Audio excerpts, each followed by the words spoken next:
Amazing, man.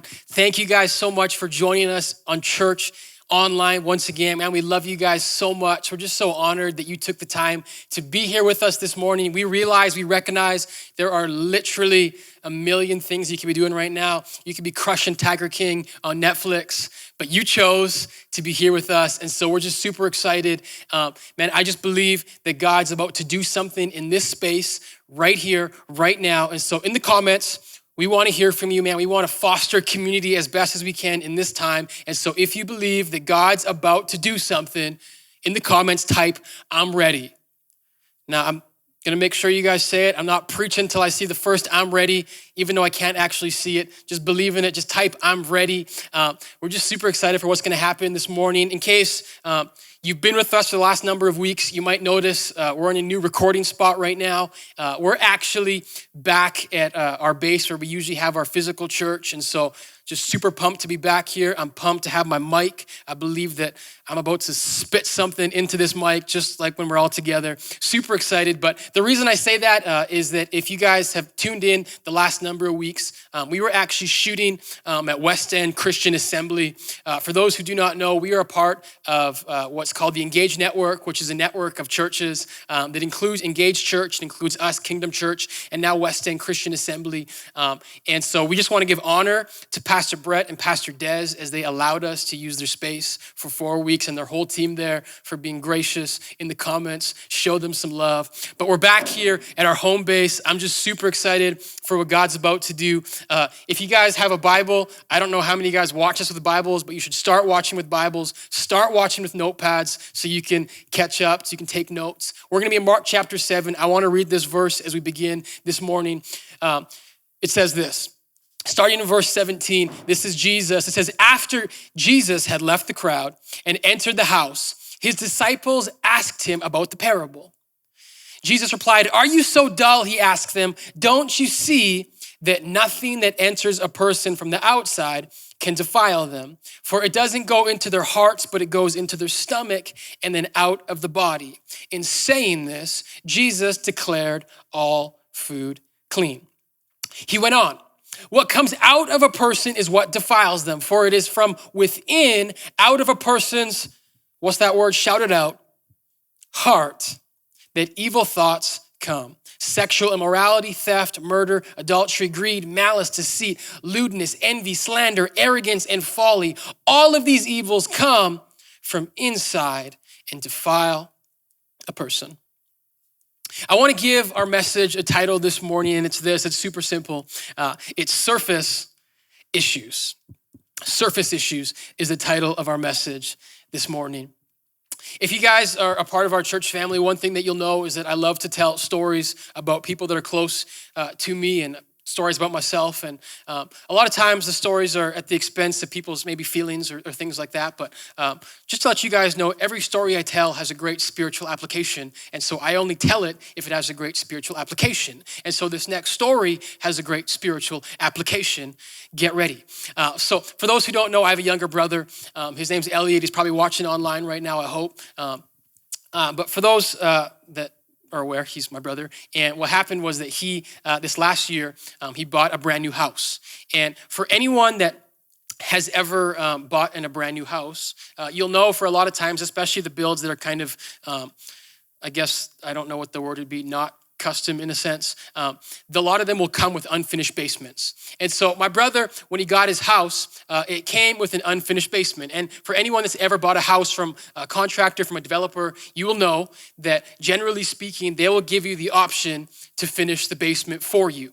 Of course, it comes with a price. Now, my brother being a financial advisor, always crunching numbers, he figured that for him, it would be best if he finished the basement himself. That would be his cheapest option.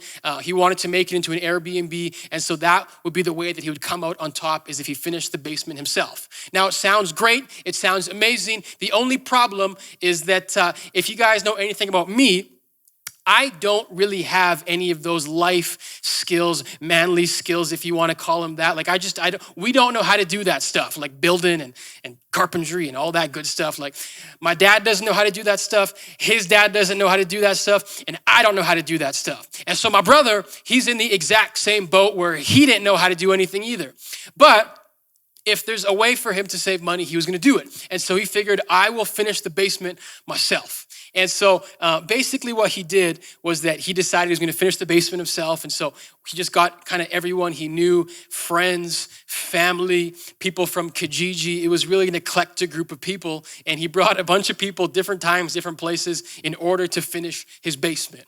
Now, I don't want to bore you guys with the details. He can tell you about the person that threatened his life from Kijiji. He can tell you about the time that he fell off the ladder and went through the wall. I don't want to bore you with those details.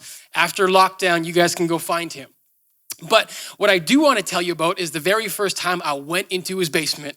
I'll never forget the day. He was super excited because he thought he was finished. And so I went down there, and I'm not going to lie. He took me down to the basement, and the basement had like these fresh gray floors and white walls. And so when I went in there for the very first time, I was like super impressed. And I was like, wow, like, oh my gosh, this looks so good. Like it's so modern and sleek. And like, man, he did a really good job. And so I'm walking around, I'm looking at everything. And then I noticed something. And the very first thing I noticed was this beam. For anyone that's ever been in an unfinished basement, you'll know there's metal beams. I'm assuming they hold up the roof or something. You can tell me in the comments what they're there for. And so what they had decided to do was cover this beam with some drywall, make a little thing around it. And so as I was looking at this beam that was now covered, I noticed, and as I started looking at it, I noticed that it was a little bit off. Like it wasn't straight, the lines weren't the way that they were supposed to be. And as I saw that, I was kind of like, that looks a little bit weird. And so what I began to do is I began to look around his basement, and I started to look a little closer at just the baseboards, and then I looked up at the roof, and then the closer I looked at things, I began to say, there's just like a couple of things that are kind of off. Like that's off center. Like that's not really the way that it should look. Now, before I get to the moral of the story in a second, my brother's watching and I can probably see his blood boiling. Understand this, everything's fixed and it looks great now. Come on, somebody. But the reason I'm telling you this story is because I want to tell you what I said to him, because I think it's quite funny. And when something's funny to me, I say it over and over again. And so I was in the basement with my brother, and I said something. I said, man, your basement looks great. Just don't look at anything too closely. I was like, the basement looks amazing, like as long as you're not actually looking very closely. And again, it's not like that anymore, but that's what it was like originally. And so it is funny, I just kept saying that to him. And so whenever I see him, whenever I ask about his basement, I'm like, man, I love your basement as long as you don't look too closely. And the reason that I want to tell you guys that story is because I think for a lot of us, there's an application that we can take directly to our lives. You see, for us as people, a lot of the times we are people that if you saw us on the surface, if you saw a picture of us, if you just had a glance of us as people, we generally speaking look like we have our stuff together. Anyone been there? Like you can look at my Instagram, like Instagram game's strong. Like I got a great family, I got a great life, great house, great marriage, whatever it may be. And so on the surface, it looks like we have everything. But one thing that I've realized, and maybe you guys have experienced this before, a lot of times when we peel back the layers, when we begin to look deeper, it's like, wait a second, everything isn't as it seems on the surface. When I begin to look a little bit closer, I begin to see there's actually some issues. Come on, you guys know what I'm talking about. Anyone, you have people that at one time you looked at them and you're like, man, that person is just perfect. They got the perfect marriage, perfect life, whatever it may be. But then you spent some time with them. And after you spent some time with them, you're like, wait a second, those people aren't as great as I thought they were. They aren't as nice. They aren't as kind. And if that person is sitting beside you in quarantine right now, don't look at them because that could be a really awkward couple of months.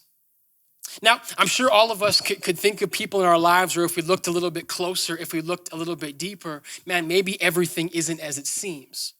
But the reality of what I want to do this morning and what I want to do in our brand new series that we're starting is that I want us to not really look at other people. I'm not so worried about other people because what I want to do over the next number of weeks is I want us to get deeply personal. I want us to begin to look within, because this is what I believe to be true. Whether you know it or not, you're messed up. You have issues, and I have issues. And so what I want to do is I want to begin to move beyond the surface, and I want to begin to look at ourselves from a deeper point of view. We're beginning a brand new series this week called Heart Problems. And our subtitle for our heart problems is Breaking Free from the 4 Emotions That Control Us. This is a 5-week series, and I'm just super excited for what God's about to do. And so as we start this series, I'll let you guys know one thing, kind of the idea, the heart of this series. It came from a book that I read by Andy Stanley, and it's called Enemies of the Heart.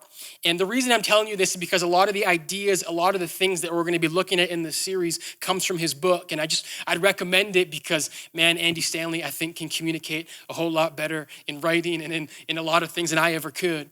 But the reason that I was just so pumped and I'm so amped for this series is that as I was reading his book, what I began to see as I was reading through it was like, oh my gosh, I have some issues. I have some deep issues.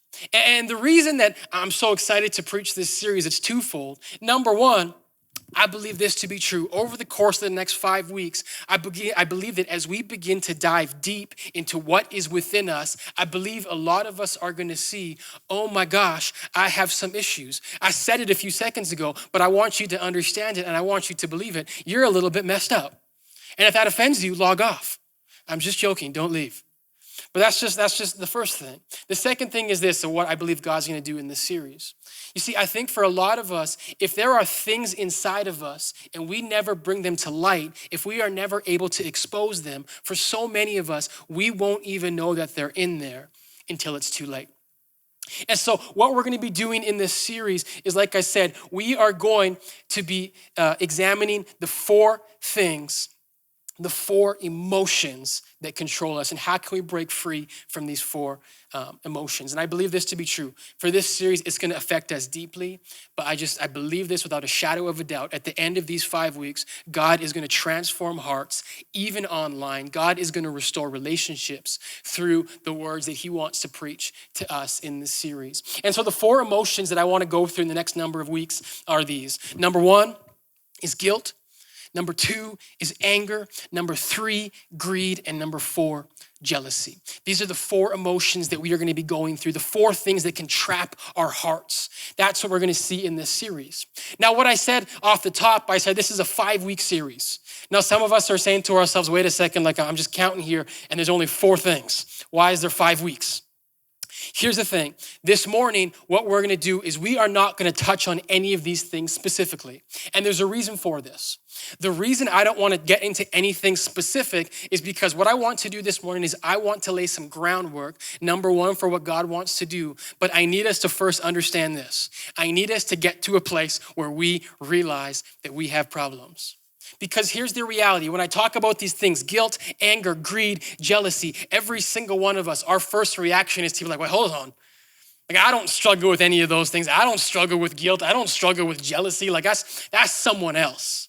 And so this morning, before we dive into things deeply, I want us to begin to look at things broadly, because this is what I believe to be true.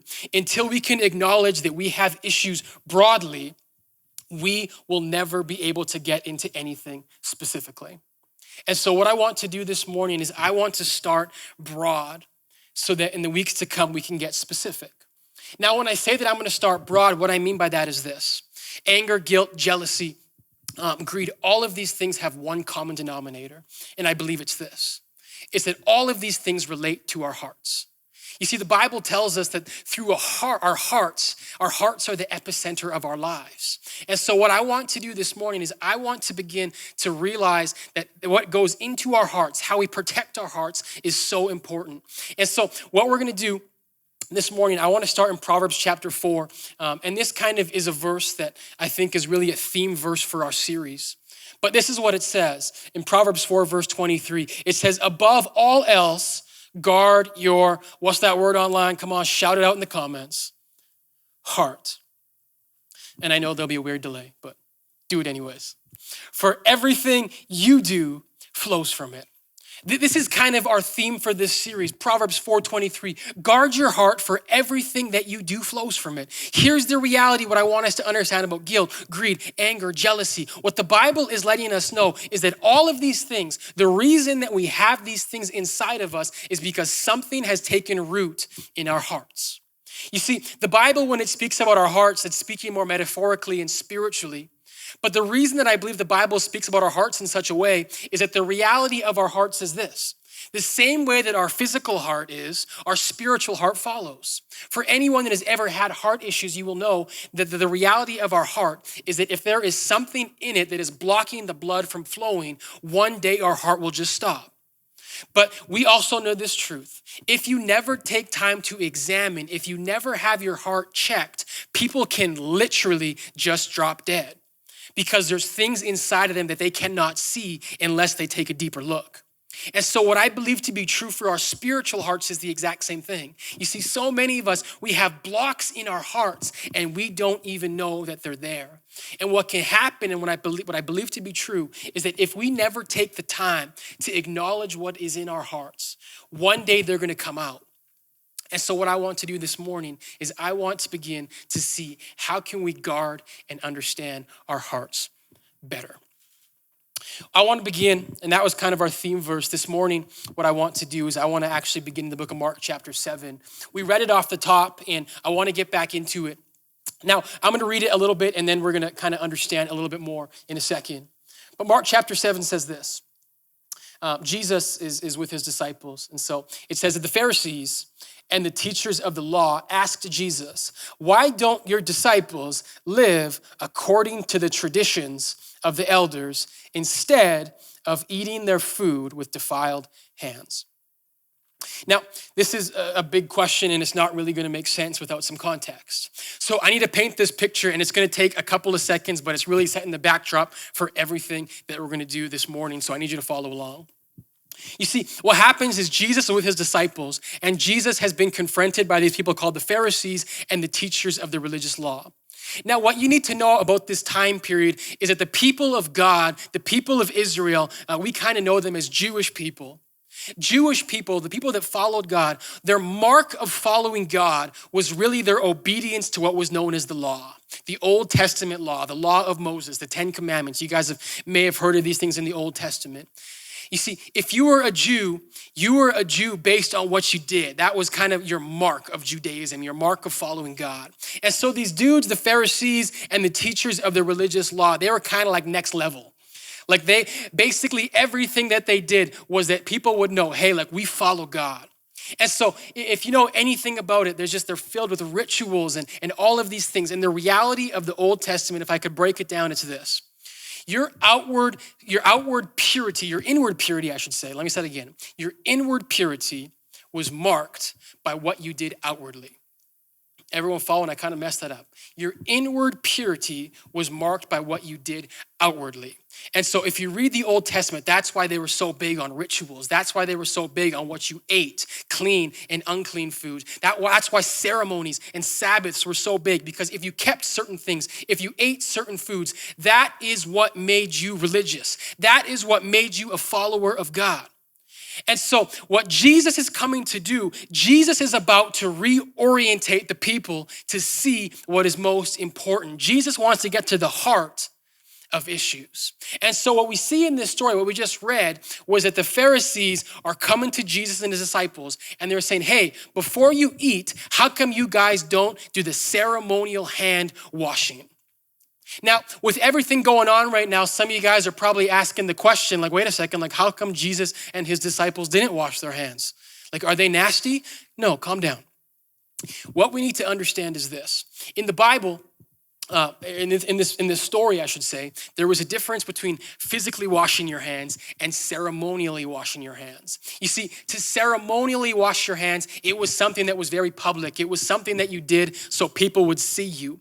And so when you washed these hands, when you did this ceremony, you would say a prayer. You would literally wash your hands from your hands to your elbows, and people would see you do it. I need you to understand that. People would see you do it, and when they saw you do it, they would say, man, that person is religious. That person follows God because of what they do on the outside. And so Jesus and his disciples don't do it. They don't ceremonially wash their hands. Everyone following? And so what happens is that the teachers of the law, the Pharisees, they come and say, hey, what are you doing? Like, why don't you follow this? What kind of a person do you think you are? And it's funny, Jesus claps back. Come on, somebody. Jesus claps back. And Jesus, what he wants to do, he wants to get to the heart of the issue. And so he says this in Mark 7, replying to them. It says, again, Jesus called the crowd to him and said, listen to me. So he calls everyone together. He says, everyone, and understand this, nothing outside of a person can defile them by going in. Rather, it's what comes out of a person that defiles them. So Jesus, now he flips the conversation to food, because in the same way washing your hands made you clean, what you ate made you clean and unclean. And so he flips it. He says, nothing outside a person can defile them by going in. Rather, it's what comes out of a person's heart that defiles them. After he had left the crowd and entered his house, his disciples asked him about this parable. They need some clarity. And so what happens next, it says this in verse 18. It says, Jesus replied. He says, are you so dull?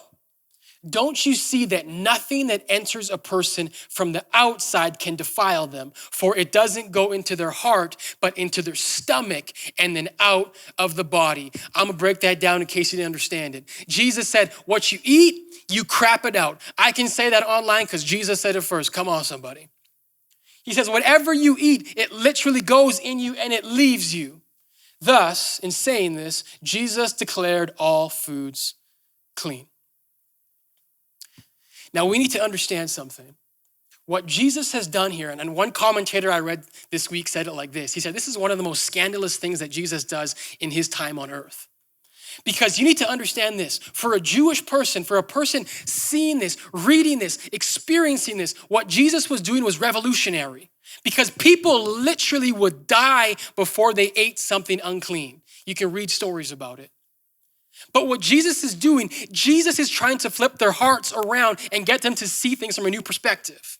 You see, the reality of what Jesus is saying in this parable, he's saying, you guys don't get it. He's saying you do all of these things on the outside. You have this outer exterior. You do all of these things so people can see you. And so it looks like you're religious. He's like, but you guys don't understand. You're doing all of these things for the outside, but inside of you, you're not healthy. He's saying you have something inside of you that is dying, but you're so worried about the outside. You see, the reality is this, and what Jesus was saying, he was saying you can actually hide behind exterior things while everything inside of you is impure. Everyone following online? You see, what I want to say is this, and this is kind of where we're going to go this morning, because I think for so many of us, the reality is this. When it comes to heart problems, when it comes to heart issues, and it looks different for different people, and I'll get into that in a moment. But the reality is this, every single one of us, we hide behind exterior things that people can see, whether it be status, whether it be Instagram, whatever it may be. But the reality is our hearts can remain hard and untransformed. And so what Jesus is trying to do in this story, and I want us to understand this as we move on this morning, Jesus is saying this, God himself is not about behavior modification. God is about heart transformation. God is not about behavior modification. He's about heart transformation. Now, the reason I need to say this is because the reality is this. When I talk about this series and I say, man, we're talking about heart problems. We're talking about anger and greed and jealousy. For a lot of people, it's like, okay, like, yeah, he's going to hit me up. I got to change my behavior. I got to stop doing this. I got to stop doing that. Here's the reality. This series is not about behavior modification. This series is about heart transformation, because the reality of God, the reality of Jesus is that he's never been in the business of behavior modification. He's always been in the business of heart transformation. If you're online right now, I need you to hear this, because the reality is this. You guys can have your self-help books and your talks and all these things, and that is fine, and we can change our behavior, but the reality of what God wants to do in our lives, God does not want to change change our behavior. God does not want to change our exterior. God wants to transform our hearts. And the reality of the gospel is this. Jesus said, man, you're not good enough. You'll never be good enough. But guess what? I'm good enough and I'm going to die for you and I love you. And guess what? You are now actually the righteousness of Christ. Come on, somebody. What that means is there's nothing you can do. There's nothing you'll ever be able to do to gain the love of Jesus, yet Jesus loves you anyways. And when you experience that reality, guess what? That will transform your heart. I'm preaching now because I'm back with my mic. Jesus wants to transform our hearts. But listen to this, and this is why we have to start broadly. The reality is this, for so many of us, instead of allowing God to transform our hearts, instead of allowing ourselves to be changed from the inside out, we try to just change our behavior. Anyone ever done this? It's like, yeah, I'm just gonna try to change my behavior. But the reality is this, God is saying, no, I wanna change your heart. I wanna transform your heart. It's funny, one thing I realized, man, like growing up in church, like I was kind of just, there was always this idea that like your religion was based on what you did and what you didn't do, what you ate and what days and all this kind of stuff. But I realized very, very early on in my life that you could actually do all of the right things, but your heart could be far from Jesus. And I think the reality is this, maybe you've been there, but for a lot of us, and I'm just gonna speak to Christians for a second, this is what we do. It's like, well, you know what? Like if I'm going to church, if I'm in a building, I'm okay. Because I'm good. But like, and this is twofold. Number one, I hope church online has flipped your perspective. But the reality is this, you can be in the right place, but your heart can actually be in the wrong place. And this is just church online for a moment. I hope this has flipped your perspective that church is not about service. Church has never been a building. Church will never be a building. We're the church. You're the church. Come on, somebody. And so Jesus is trying to transform our hearts, but a lot of times we get twisted and we just try to change behaviors. And so what happened, listen to this, the people in this story, these religious people, the reality was this, for so long, they had thought that God's acceptance was based on behavior, what they did, following rules and regulations and days and ceremonies and rituals. And what happened is that when Jesus came and wanted to transform their hearts, they were so hardened that they actually missed him. You see, I believe this to be true. Some of us hide behind religion in terms of not allowing God to transform our hearts. But some of the things we're talking about in this series, anger, greed, jealousy, can we be honest? I think a lot of us, we have built-in excuses for why we don't let God transform us. You're like, Pastor, what does that look like? Come on, I know you've heard this one.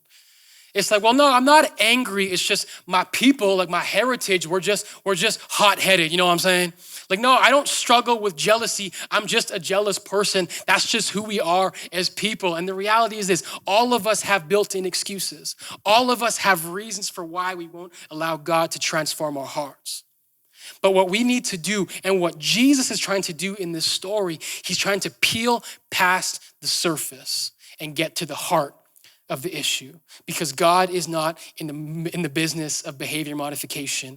He's about heart transformation. Jesus wants to change our hearts because everything that we do flows from it. And so if it's blocked, if we're hiding behind excuses, if we're hiding behind religion, whatever it may be, the reality is God cannot work in our hearts. And I believe this to be true. In this series, God literally wants to transform hearts, and he will. But we need to be open, and we need to push past excuses. We need to push past barriers, and we need to begin to say, God, I'm gonna allow you into my life. I'm gonna allow you to transform me. And so very quickly, as this message sort of descends, because this is really just setting up the whole series, I wanna give us 3 things that we can do this morning in order to open our hearts up so God can begin to do a work. The first is this. The very first thing I want us to do is get in front of it. Get in front of it, and I'll explain what that means in a second. But if you're taking notes, write this down. 3 things to open our hearts. Number 1, get in front of it. Mark 7 says this. Jesus continues. It says, he went on. He says, what comes out of a person is what defiles them. For it is from within, out of a person's heart, that evil thoughts come, sexual immorality, theft, murder, adultery, greed, malice, deceit, lewdness, envy, slander, all that good stuff that isn't really good. He says, all of this comes from out of a person. Have you guys ever had a thought and you're like, oh my gosh, where did that thought come from? Like, why did I just think that about that person? Or why did I have a thought like that when I'm watching church online? Like, where did that come from? Maybe for some of us, it's literally like, man, we just blurted out one day. We just exploded one day. And it's like, man, where did that come from? That's not me. That's not my personality. Guess what? If Jesus were to give an answer, you know what he would say? He would say, you know where that came from? He said, it came from within. He says, nothing is in you that hasn't found a root, that hasn't taken place. And so here's the reality that I believe to be true. And this is why I said this series affects us all. The reality is all four of these things, we have it in our hearts.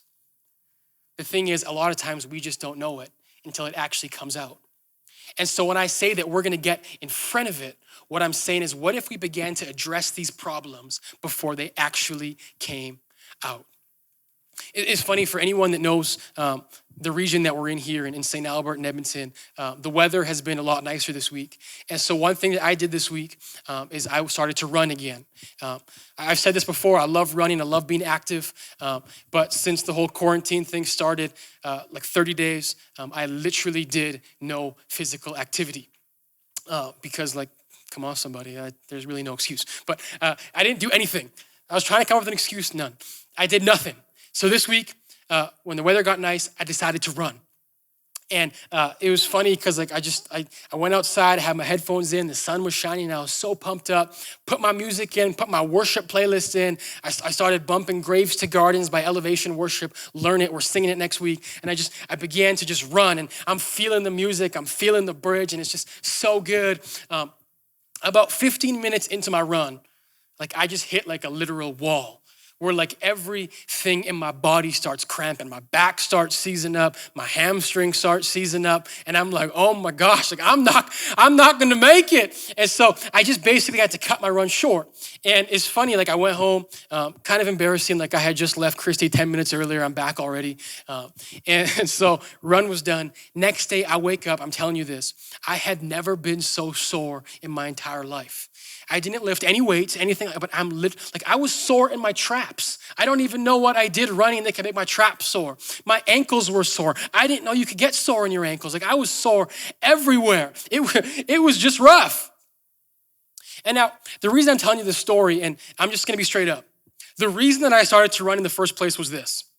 Like last week, I was in bed with my two twin girls, cute girls, and my shirt was off. Don't picture it too long. And Christy took a picture. And afterwards, last week, I was just scrolling through her pictures, and I saw myself with my shirt off with the babies. And I'm just gonna be honest, I didn't really like what I saw. Quarantine got the best of me. Come on, somebody. And so that's why I decided to run, because I saw a picture and I didn't look good. You guys are like, where is he going with this?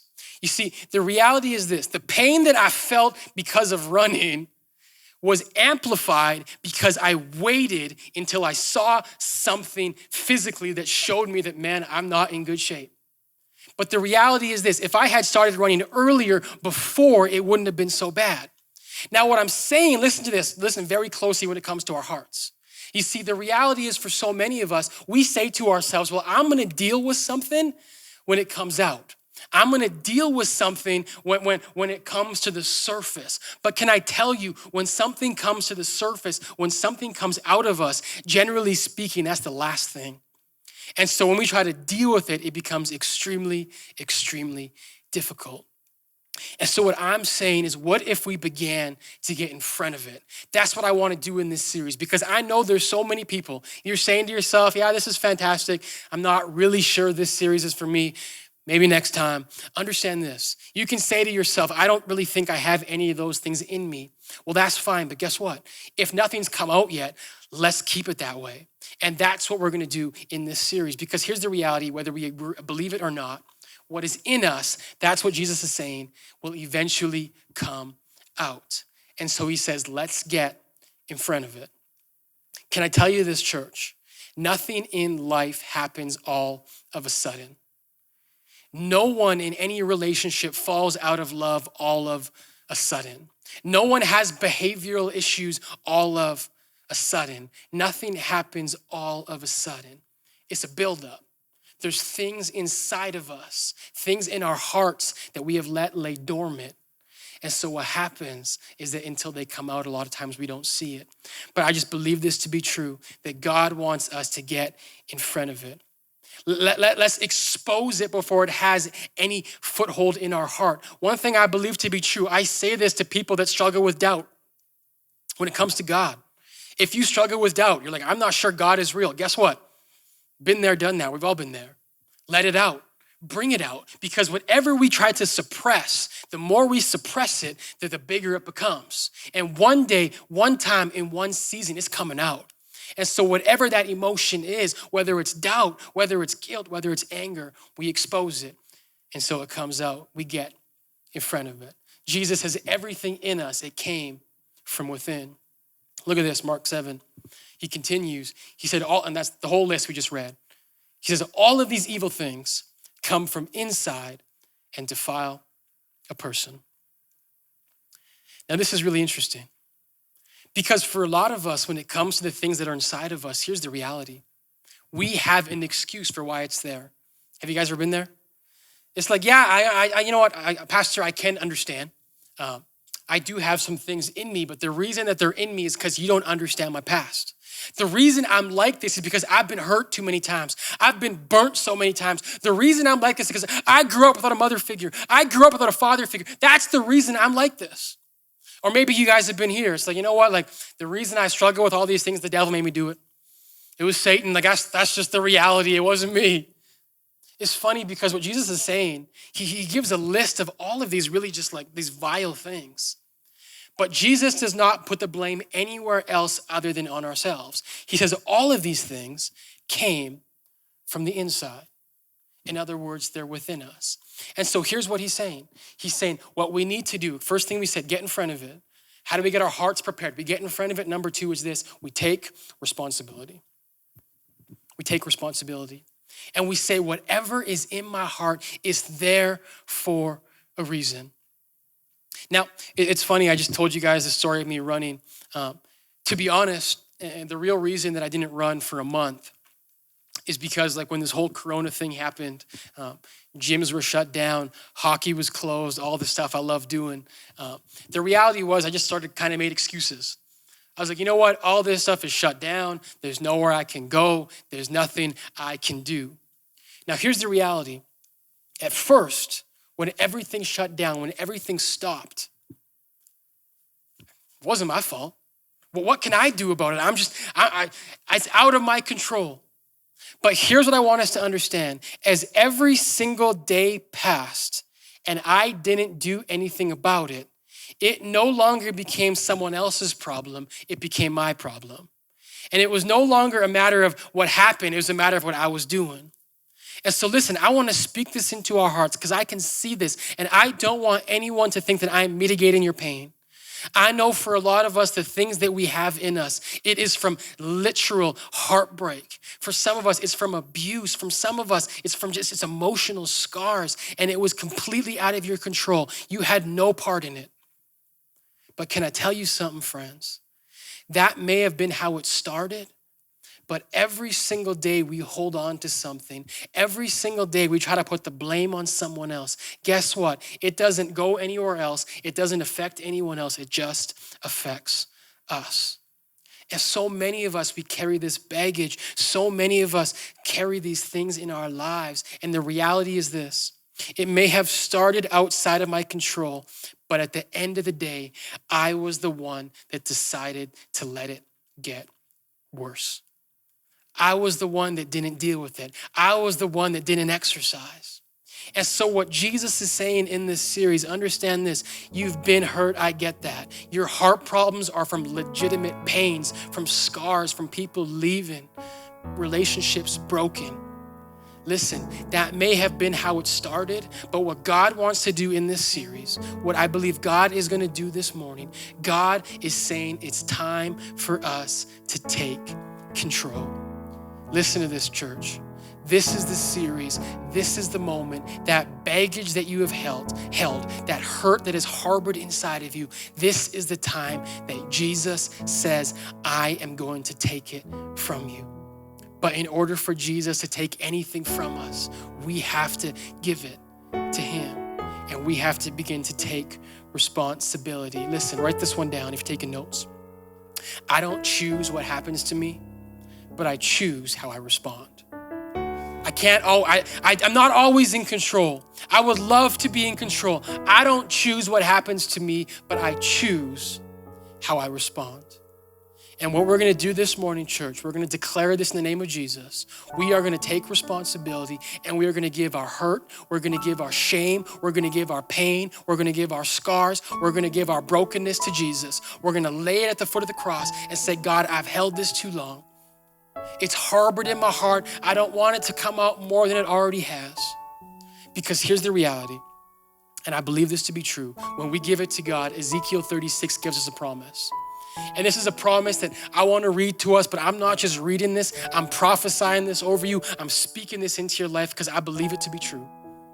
Ezekiel 36, a promise from God. He says this. He says, I will sprinkle clean water on you and you will be clean. I will cleanse you from all of your impurities and from all your idols, and I will give you a new heart and put a new spirit in you. Look at this part. I will remove from you your heart of stone, and I will give you a heart of flesh. Now listen, this series, this is for all of us. But for those of you say, man, you know what? I think my heart's just hard. I just been through too many things. I've just experienced too much. I believe this to be true. Over the next 4 weeks, God is about to give you a heart of flesh. All of that stuff that we've been harboring, God's about to make something new. Relationships, God is about to restore them. I just believe it in my spirit. But here's the reality. If we want any of this to happen, we have to let God work. We have to let God work. You see, the reason that I didn't just jump into these 4 things that control our hearts is because I need us to get into a posture where we say, my heart is open, I'm taking responsibility, I'm doing a deep dive into whatever I'm feeling, and I'm gonna let God work. I'm gonna believe that promise that he wants to put a new spirit in me, that he wants to make me a new creation. I'm gonna let God work. Now understand this. I believe God's gonna do some things. God's gonna change some lives around. He's starting this morning. But I want you, if you're watching this, wherever you are, whatever time, whatever day this is, whether it's live or not, I need you to tune into this whole series. It is 4 weeks, but the reality is it's 4 hours of your life in the next month. Because I believe each and every week is gonna be so life-giving, it's gonna be so life-changing that we need you to watch this. And here's the beauty. When this whole series first came on my spirit, I was like, you know what, God, I'm gonna wait until church starts because man, this is gonna be so good. There's gonna be so much fire. I have to wait till everyone's in the building because I need them to hear it. I need the energy. But God said, no, you're starting next week. And the reason I believe he said this is because he knew this platform being online, there is such a great chance of you being able to watch all 4 weeks. You having no excuse. I believe this to be true. God's about to change your life.